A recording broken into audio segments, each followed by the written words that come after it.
बंद कर दिया है। दो खास मेहमान इस वक्त मेरे साथ, ब्रिगेडियर रिटायर्ड रंजन जामवाल साहब रक्षा विशेषज्ञ हैं, वो इस वक्त साथ में जुड़ गए हैं, और अरविंद सिंह तेजावत जी विदेश मामलों के जानकार हैं। आप दोनों का बहुत बहुत स्वागत है। ब्रिगेडियर जामवाल, मैं पहले आपके पास आ रहा हूं।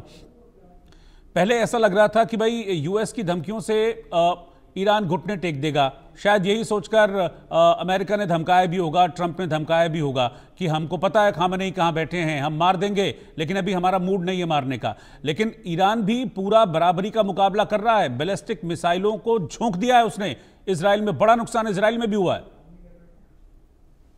देखिए, बिल्कुल सही बात है। ईरान के पास एक बड़ा जखीरा है, हमें एस्टिमेट 2 से 3 हजार मिसाइलों का है कि भी ऑलरेडी इन्होंने स्टॉक पाइल करके अंडरग्राउंड बंकर्स में रखी हैं। एंड खतरा ये था कि इसकी प्रोडक्शन को फर्दर अप कर रहा था and increasing this stockpile to 7 से 8 हजार मिसाइलों के बीच में। उससे पहले इजराइल चाहता था कि ये खत्म हो जाए, इससे पहले कि स्टॉक पाइल और बढ़े। एंड साथ ही में हमें काफी नजदीक था परमाणु हथियार बनाने के लिए। तो ये पूरी कहानी शुरू हुई एंड ये अमेरिका और इजराइल ये ईरान के साथ गुड कॉप बैड कॉप खेल रहे थे। Basically America initially good cop खेल रहा था, क्या वो बात करते हैं आप परमाणु हथियार ये वो, इसको खत्म करो, बाकी हम सैंक्शन हटाएंगे। एंड ऑल दिस वाइल ये तैयारी चल रही थी कि भाई ईरान के ऊपर हमला करना है। अब जब ईरान के ऊपर हमला हो गया तो शुरू में अमेरिका ने बोला नहीं हमको नहीं पता, ये हमको से नहीं पूछा। अभी खुल के ऑलमोस्ट ओपन साफ आ रहा है। अभी सिचुएशन ये है कि इजराइल ने पूरी ताकत लगा ली है, पर कुछ हथियार हैं अभी भी जो खाली अमेरिका के पास हैं। स्पेशली मैं मेंशन करूंगा, जैसे ये है ना, ये ZGB U-43 वगैरह, ये मतलब बड़े बम हैं, तकरीबन 10,000 किलो एक्सप्लोसिव, एक छोटा मोटा मतलब कन्वेंशनल न्यूक्लियर बॉम्ब है। ईरान के अंदर इजराइल अभी 200 फीट तक जो गहराई है वहां तक अच्छा मार कर रहा है, पर जब उससे भी नीचे जाके मार करनी है वो हथियार अमेरिका के पास नहीं, इजराइल के पास नहीं है। And these can not be fired from fighters. ये डेडिकेटेड बॉम्बर, मतलब जैसे अगर C-130 वगैरह को जब बॉम्बर्स में कन्वर्ट किया जाता है तो उनसे गिराए जाते हैं।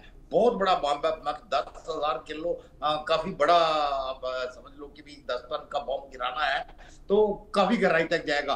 उनका इस्तेमाल, इसलिए अमेरिका भी कॉन्फिडेंट है कि आपको अगर पता भी है कि कहाँ बैठा है खामेनेई, तो इजराइल अभी वहां पहुंच नहीं सकता, क्योंकि मोस्ट प्रोबेबली वो 200 फीट से नीचे की डेप्थ है जहां वो बैठे हुए हैं, तो उसके नजदीक नहीं पहुंच रहा। बट एक बार अमेरिका आ गया, पर एंड ऑफ द डे आपको ये भी समझने की जरूरत है, आप एरियल बम्बार्डमेंट और मिसाइलों से ईरान का इंफ्रास्ट्रक्चर तबाह कर सकते हो, उसका ऑयल फील्ड में आग लगा सकते हो, पर जो आपका एम है रजीम चेंज जो आपका एम है वो इतनी इजीली अटेनेबल नहीं है जब तक इसको फॉलो अप ना किया जाए एक ग्राउंड ऑफेंसिव से। और ग्राउंड ऑफेंसिव में के लिए 2 ही रास्ते हैं, एक्चुअली तो 3 है, अफगानिस्तान की तरफ से, पर अफगानिस्तान को छोड़ दे, वहां से मुश्किल है, इराक या पाकिस्तान।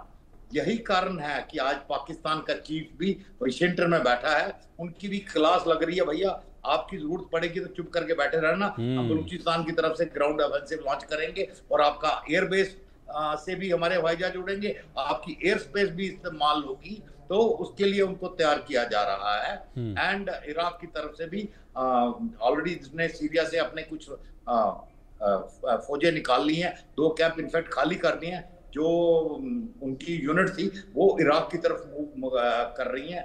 एंड आई थिंक अगले कुछ ही समय में ये डिसाइड हो जाएगा कि ग्राउंड ऑफेंसिव किधर से लॉन्च हो रहा है, यहाँ दोनों तरफ से भी लॉन्च हो रहा है। इधर डिगो गार्सिया को भी उसने फुली एक्टिवेट कर दिया है, तो इस वक्त मतलब घेराबंदी पूरी है।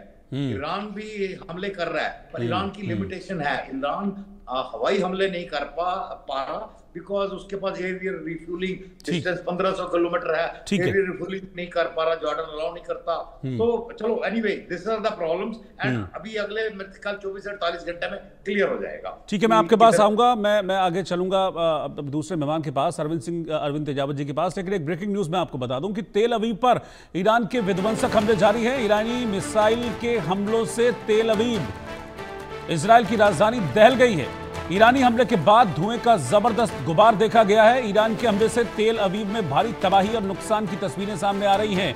और तेल अवीव में आप देखिए कि ये देखिए कैसे बड़ी बड़ी बिल्डिंग्स हैं, इन पर ईरान की मिसाइलें आकर गिरी हैं। मल्टी स्टोरी बिल्डिंग्स, ऊंची ऊंची इमारतें जिस पर ईरान की मिसाइलें गिरकर तबाही मचा रही हैं।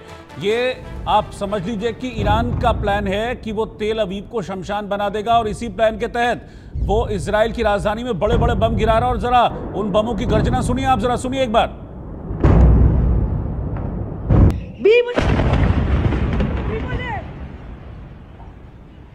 ये देखिए कितना जबरदस्त ये धमाका था। आप भगदड़ मची हुई है तेल अवीव में। आप ये देखिए, मैं अरविंद सिंह तेजावत जी के पास चल रहा हूं। इन तस्वीरों को भी चलते रहने दीजिएगा। अरविंद जी मेरे साथ लगातार बने हैं। अरविंद जी, जिस तरह से मरने मारने पर आमादा है ईरान भी, वो लग नहीं रहा देख के कि घुटने टेकेगा। वो मन में ये इरादा लिए हुए है कि ठीक है, मिटना होगा मिट जाएंगे, लेकिन हमला हम पूरा जारी रखेंगे, क्योंकि तमाम धमकियों का कोई असर होता दिख नहीं रहा है।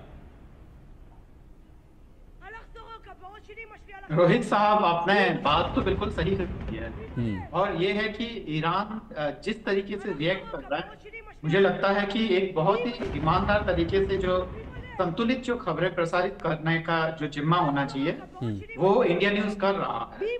पर वास्तव में देखा जाए तो वेस्टर्न मीडिया दरअसल ऐसा नहीं कर रहा और वह ईरान की ताकत को कम करके बता रहा है। हालांकि ये सच भी है, अगर ताकत का दोनों में कंपैरिजन करें तो उसकी जो इजराइल की ताकत है वो ईरान के मुकाबले में काफी ज्यादा ठहरती है। पर जिस तरीके से उन्होंने आयरन डोम का जो मिथ बना रखा था कि उसे ईरान भेद नहीं सकता है, ईरान ने आज ये साबित करके दिखा दिया है कि जो आयरन डोम का मिथ है ये बिल्कुल केवल मिथ ही है, इसको भी भेदा जा सकता है। और जो डोनाल्ड ट्रंप साहब ने और जो नेतन्याहू साहब ने जो कहा था कि हमने पूरे ईरान के आसमान पे कब्जा कर दिया है, वह भी सच साबित नहीं हुआ। एक और जो जरूरी बात जो हमें करना चाहिए वो रोहित साहब ये है कि लगभग 1 साल पहले वॉशिंगटन पोस्ट में यह खबर छपी थी कि जो इन मिसाइलों के लिए जो फ्यूल है वो चाइना दे सकता है, पर उनके पास कोई सबूत नहीं थे, केवल उन्होंने ऐसा संदेश जताया था। और अभी फिलहाल जो चीन की जो ग्लोबल टाइम्स है उसने भी ये खबर प्रसारित की कि जो अभी जो कार्गो विमान जो वहां पर आए हैं, जो ईरान की राजधानी तेहरान में उतरे और बाद में वो बहुत ही गुपचुप तरीके से उतरे थे, पर उन्होंने भी खबर के कोई स्रोत नहीं दिए। तो मुझे लगता है कि ये जो फतेह-1 जो मिसाइल जो अभी दागी गई है, यह दरअसल उस चाइनीज फ्यूल के कारण ही है।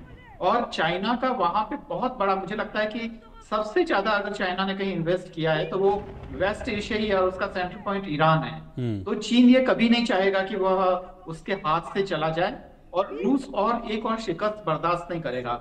हालांकि रूसी मीडिया अलग बात कह रही है, वो हमारे इंडियन मीडिया से एकदम उलट ये कह रही है कि इस युद्ध का हमें फायदा है, पर फायदा नहीं है, एक और बहुत बड़ी शिकस्त होगी। रशियन इसलिए ऐसा कर रहे हैं ताकि वो एक मिथ क्रिएट कर सके कि अभी उसको कोई नुकसान नहीं हुआ है। तो ये तमाम चीजें हैं, मुझे लगता है कि रोहित साहब, जिसकी तरफ ध्यान दिया जाना चाहिए। और मुझे लगता है कि ईरान ने शायद इतना बड़ा कॉल ले लिया है कि अब इजराइल ने इतना बड़ा कॉल ले लिया है कि अब उसे चबाना थोड़ा सा मुश्किल पड़ रहा है।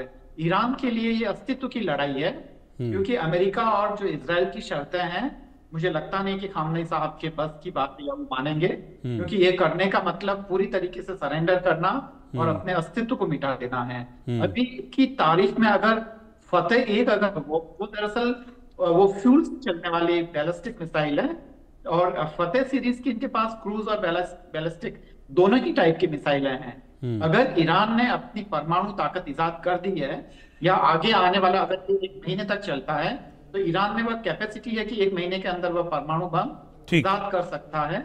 और अगर उसका इस्तेमाल होता है तो मुझे लगता है कि इजराइल का अस्तित्व खतरे में पड़ सकता है। ठीक है साहब। ठीक है, आप दोनों को बहुत बहुत शुक्रिया साथ में जुड़ने के लिए और अपने एक्सपर्ट कमेंट देने के लिए कि इस वक्त किस ओर जा रही है ईरान और इजराइल की ये जंग। और इसका सीधा मतलब यही है कि फिलहाल ये जंग खत्म होती नजर नहीं आ रही है, बल्कि आप समझ लीजिए कि ईरान इजराइल की इस जंग की आग और विकराल होती जा रही है। जंग की आग मिडिल ईस्ट को जला रही है। तेहरान से लेकर तेल अवीव तक सिर्फ और सिर्फ महाविनाश की तस्वीरें दिखाई दे रही हैं और अब सर्वनाश की आशंका है। और सबसे बड़ी तबाही की आशंका इसलिए क्योंकि डोनाल्ड ट्रंप ने ईरान के सुप्रीम लीडर खामेनी को आखिरी चेतावनी दी थी कि या तो सरेंडर करो या फिर सर्वनाश के लिए तैयार रहो, या तो न्यूक्लियर डील पर साइन करो, नहीं तो हम ईरान को खत्म कर देंगे। लेकिन इसके जवाब में, ट्रंप की इस धमकी के जवाब में ईरान ने दनादन मिसाइलें इजराइल पर दाग दी। अब आगे क्या होगा ये तो ऊपर वाला जानता है।